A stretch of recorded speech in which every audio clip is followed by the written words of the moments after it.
Hello friends, welcome to our YouTube channel study at home. आज हम UP SSSC mock test 5 पढ़ने जा रहे हैं। तो चलिए स्टार्ट करते हैं। पहला क्वेश्चन है आपका, निम्नलिखित में से किसका मिलान सही रूप से किया गया है। तो आपके ऑप्शन है, देख लीजिए इसको। तो इसमें सही मिलान है बी वाला, BC रॉय ट्रॉफ़ी है फुटबॉल से। बाकी नेहरू ट्रॉफ़ी आपकी हो जाएगी नौका बोर्ड से। होलकर ट्रॉफ़ी आपकी ब्रिज से सम्मिलित है और रिलायंस कप आपका क्रिकेट से संबंधित है। आगे बढ़ते हैं। अगला क्वेश्चन है आपका, इनमें से कौन सी फसल एक फलीदार फसल है। तो आपके ऑप्शन है दालें, ज्वार, मोटे अनाज या तिल।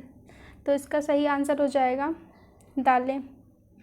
जो भी फलीदार फसल होती हैं वह दलहनी फसलें होती हैं। इनमें उर्वरकों का एक संतुलित अनुपात होता है नाइट्रोजन, फास्फोरस और पोटेशियम का 1:2:3 के अनुपात में होता है। चलिए आगे बढ़ते हैं। नेक्स्ट क्वेश्चन है आपका, भारत में ऐसा कौन सा पहला और एकमात्र राज्य है जहां छत पर बरसात के पानी के संग्रहण ढांचों का निर्माण सभी घरों के लिए अनिवार्य है। तो ये बहुत अच्छी चीज़ है, ये आपके तमिलनाडु में मिल जाएगी आपको। इसमें छतों पे बरसात का पानी ये इकट्ठा करते हैं, उसको रीयूज़ कर लेते हैं अपने अदर कामों के लिए। नेक्स्ट, निम्नलिखित में से पुनः पूर्ति योग्य संसाधन कौन से हैं। तो इसमें ये पूछा गया है कि पुनः पूर्ति योग्य संसाधन मतलब आप किस ऊर्जा का प्रयोग दोबारा कर सकते हैं और ऐसी कौन सी है जो आपकी खर्च नहीं होगी। इसमें सीधे सीधे आपका नवीकरणीय ऊर्जा पूछा गया है। आप देख के ही समझ गए होंगे, सौर ऊर्जा और पवन ऊर्जा ये कभी ख़त्म नहीं होती, क्योंकि सौर ऊर्जा आपको सूर्य से मिल जाती है, पवन ऊर्जा आपको वायु से मिल जाती है। वायु में गतिज ऊर्जा होती है जो यांत्रिक ऊर्जा में बदल जाती है, और सूर्य में सौर ऊर्जा होती है जो विद्युत ऊर्जा में बदल जाती है। तो आपका राइट आंसर हो जाएगा बी। नेक्स्ट, निम्नलिखित में से किस राज्य में काली मृदा पाई जाती है। देखिए, काली मृदा आपकी कहाँ पाई जाएगी। काली मृदा आपकी ये जो आपका क्षेत्र है, ये वाला दक्षिण वाला, इसमें दक्कन का पठार स्थित है, इस क्षेत्र में पाई जाती है। तो आप देख लीजिए दक्षिण राज्य कौन सा है, गुजरात। इसका राइट आंसर हो जाएगा गुजरात। गुजरात, महाराष्ट्र और आंध्र प्रदेश इस साइड में पाए जाते हैं, तो इधर ही होगा आपका। आंध्र प्रदेश नहीं, सॉरी, तमिलनाडु है। अगला क्वेश्चन है आपका, आगा खां गोल्ड कप किस खेल से संबंधित है। तो आपके ऑप्शन है बैडमिंटन, हॉकी, फुटबॉल, क्रिकेट। बताइए आप लोगों ने हॉकी टिक किया होगा, पर ये गलत है, क्योंकि यहाँ पे आगा खां कप नहीं पूछा गया है, आगा खां गोल्ड कप पूछा गया है, जिसका राइट आंसर हो जाएगा आपका फुटबॉल से संबंधित है। नेक्स्ट, भूदान आंदोलन के प्रवर्तक किसे माना जाता है। तो आपके ऑप्शंस हैं जयप्रकाश नारायण, श्री रामचंद्र रेड्डी, महात्मा गांधी, विनोबा भावे। तो इसका राइट आंसर हो जाएगा विनोबा भावे। तो इन्होंने भूदान आंदोलन की शुरुआत की थी। इसमें इन्होंने गांधीवाद तकनीकों और रचनात्मक कार्यों को इस्तेमाल किया था, और इनका मेन मकसद ये था कि अहिंसात्मक तरीके से सामाजिक परिवर्तन किया जाए। ठीक है। अगला क्वेश्चन है, निम्नलिखित में से कौन सी रबी की फसल है। तो आपके ऑप्शन है चावल, सरसों, मोटे अनाज, कपास। आपका राइट आंसर हो जाएगा सरसों, मस्टर्ड। देखिए, रबी की फसल शीतकालीन फसल है, या अक्टूबर के महीने में बोई जाती है और मार्च के महीने में काटी जाती है। इसमें आपका गेहूँ आ जाएगा, जौ, मटर, चना और मस्टर्ड, सरसों। नेक्स्ट क्वेश्चन है आपका, निम्नलिखित में से भारत का कौन सा राज्य जूट पट से निर्मित वस्तुओं का अधिकतम निर्यात करता है। तो आपके ऑप्शन है असम, बिहार, पश्चिम बंगाल, आंध्र प्रदेश। तो राइट आंसर हो जाएगा आपका पश्चिम बंगाल। देखिए, भारत जूट उत्पादन में नंबर 1 है। ये दुनिया का 3.5% जूट उत्पादन करता है और निर्यातक में दूसरे नंबर पर है। भारत में सबसे पहला कारखाना जूट का 1859 में कोलकाता में स्थापित किया गया था। आगे बढ़ते हैं। रोजगार के अवसरों की कमी की सबसे सही व्याख्या कौन सी है। आपके ऑप्शन है मजदूरों को अपने किए गए कार्यों की मजदूरी नहीं मिलती, श्रमिक जितना काम करने में सक्षम है उससे कम काम कर रहे हैं। मजदूर अत्यंत शिथिल तरीके से काम कर रहे हैं। श्रमिक काम करना नहीं चाहते। तो पहला आपका लास्ट वाला तो गलत हो जाएगा। शिथिल तरीके से लेज़ी हैं, ये भी गलत है आपका। अगला क्वेश्चन है अगला ऑप्शन है आपका कि मज़दूरों को अपने किए गए कार्य की मजदूरी नहीं मिलती। ऐसा नहीं है, अगर आप कार्य कर रहे हैं तो आपको मजदूरी भी मिलेगी। इसका राइट आंसर हो जाएगा बी, श्रमिक जितना कार्य करने में सक्षम है उससे कम उनको काम ही नहीं मिलता है। तो आप समझ सकते हैं रोज़गार की कमी तो होगी। अगला ऑप्शन है आपका अगला क्वेश्चन है, निम्नलिखित में से कौन सी संस्था देश के वर्तमान नियमों में परिवर्तन कर सकती है? कौन सी ऐसी संस्था है? तो आपको संस्था यहाँ पे ये तो है नहीं, ये भी नहीं, ये भी नहीं, आपकी कौन सी बची? पार्लियामेंट। ठीक है, पार्लियामेंट आपकी संसद में आपकी 2 सदन होती है, लोकसभा और राज्यसभा। तो ये किसी भी सदन से स्टार्ट की जा सकती है और संविधान में 368 ये इसके तहत आप संशोधन कर सकते हैं। और ये कहाँ से अपनाया गया इसका मॉडल? ये दक्षिण अफ्रीका के संविधान से लिया गया है। आगे बढ़ते हैं। निम्नलिखित सूचियों का उचित मिलान कीजिए। देखिए, आप बताइए खुद ही, इसमें बहुत इंपॉर्टेंट क्वेश्चन है आपका कि राज्य में कौन होता है? राज्यपाल होता है। भारत में कौन होगा संघ का? राष्ट्रपति। ग्राम पंचायत सरपंच, नगर पालिका महापौर। तो आपका कौन सा बनेगा जाके? Option B. अगला क्वेश्चन है आपका, 2 या अधिक देशों के मध्य होने वाले व्यापार को बताने के लिए निम्नलिखित में से कौन सी शब्दावली प्रयोग की जाती है? 2 देशों के बीच व्यापार, तो ये इंटरनेशनल ट्रेड हो गया ना। इंटरनेशनल ट्रेड उसे कहते हैं जब आप 2 देशों की सीमाओं को आर पार आयात और निर्यात करते हैं, उसी को कहते हैं। अगला क्वेश्चन है आपका, निम्नलिखित में से कौन से 2 दूरस्थ स्थित स्थान पूर्वी पश्चिम गलियारे से जुड़े हुए हैं? आपके ऑप्शन है मुंबई नागपुर, मुंबई कोलकाता, सिलचर पोरबंदर या नागपुर और सिलीगुड़ी। तो आपका राइट आंसर हो जाएगा सिलचर और पोरबंदर। सिलचर आपका असम को बोलते हैं, पोरबंदर आपका गुजरात को कहते हैं। पूर्व पश्चिम गलियारा है जो सिलचर असम और पोरबंदर गुजरात, उसमें उत्तर दक्षिण गलियारा श्रीनगर को कन्याकुमारी से जोड़ता है। ये एक दूसरे को झांसी में काटते हैं, झांसी यानी उत्तर प्रदेश में जो पड़ता है, इसीलिए झांसी को दोनों दिशाओं का केंद्र बिंदु माना जाता है। आगे बढ़ते हैं।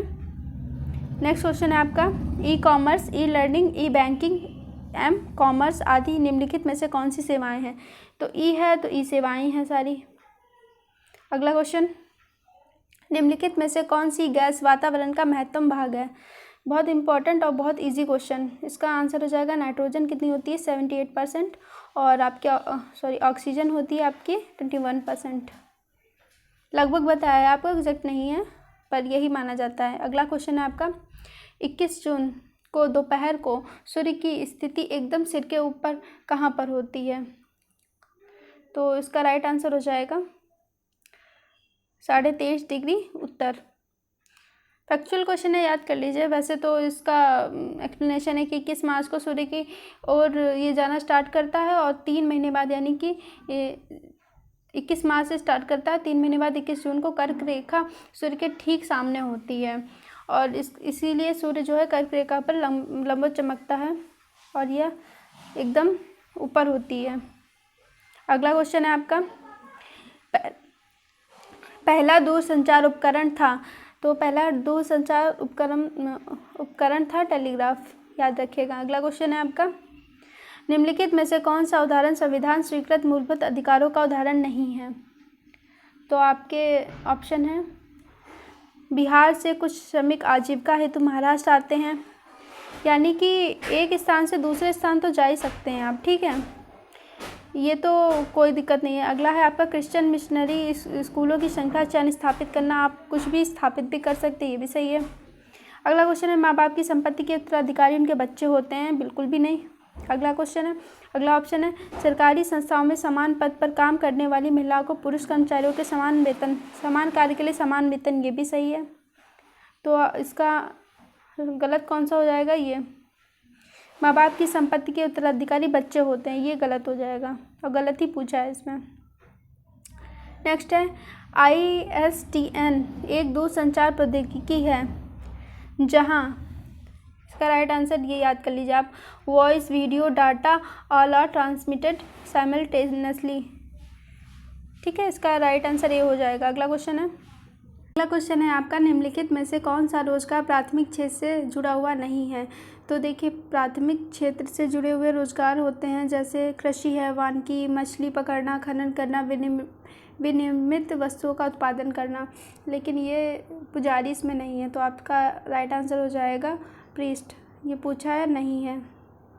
नेक्स्ट, भारत में पहली जनगणना किस वर्ष में हुई थी।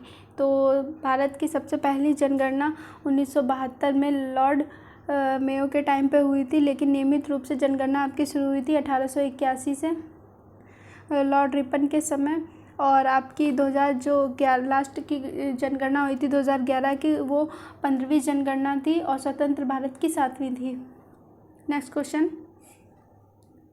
भारत में महिलाओं के लिए आरक्षण उपलब्ध है। तो देखिए, आपके ऑप्शन है लोकसभा, विधानसभा, पंचायती निकाय, उपयुक्त सभी। तो लोकसभा तो होगा नहीं, विधानसभा भी नहीं होगा, उपयुक्त सभी भी नहीं होगा, तो आपका क्या बचा, पंचायती राज निकायों में। आपने सुना होगा ग्राम प्रधानी में महिला सीट आरक्षित रहती है जो 1/3 होती है टोटल का, इसे 33% भी कहते हैं। अगला क्वेश्चन है आपका, फैलोपियन ट्यूब को काटना और बांधना क्या कहलाता है। तो फैलोपियन ट्यूब को काटना और बांधना या महिलाओं में किया जाता है, इसे महिला नसबंदी भी कहते हैं, इसको ट्यूबेटेक्टोमी भी कहते हैं। फैक्चुअल क्वेश्चन है, इसे याद करना पड़ेगा आपको। अगला क्वेश्चन है, रक्तचाप किस पर निर्भर करता है। तो आपके ऑप्शन है सिस्टोलिक बल, cardiac output, peripheral resistance, all of this. तो ऑल ऑफ दिस तो नहीं होगा, पेरिफेरल भी नहीं होगा, कार्डियक भी नहीं होगा, तो ये सिस्टोलिक है। आपने सुना होगा जो आपका ब्लड प्रेशर है वो सिस्टोलिक और डायस्टोलिक पर निर्भर करता है। आपका सिस्टोलिक होता है 120 और आपका डायस्टोलिक होता है 80। याद कर लीजिए इसको। अगला क्वेश्चन है, जब जल जमता है तो इसका घनत्व क्या करता है, बढ़ता है, घटता है, या समान रहता है, या शून्य हो जाता है। तो इसका राइट आंसर हो जाएगा आपका घटता है। जब जल जमता है तो उसका घनत्व घट जाता है और आयतन बढ़ जाता है। इसके ही अपोजिट होता है, जब आपका मोम या घी पिघलता है तो उसका घनत्व बढ़ता है। अगला क्वेश्चन है आपका, रक्त कैंसर को क्या कहा जाता है। रक्त कैंसर को ल्यूकेमिया कहा जाता है, ब्लड कैंसर हो जाता है जब आपको। नेक्स्ट,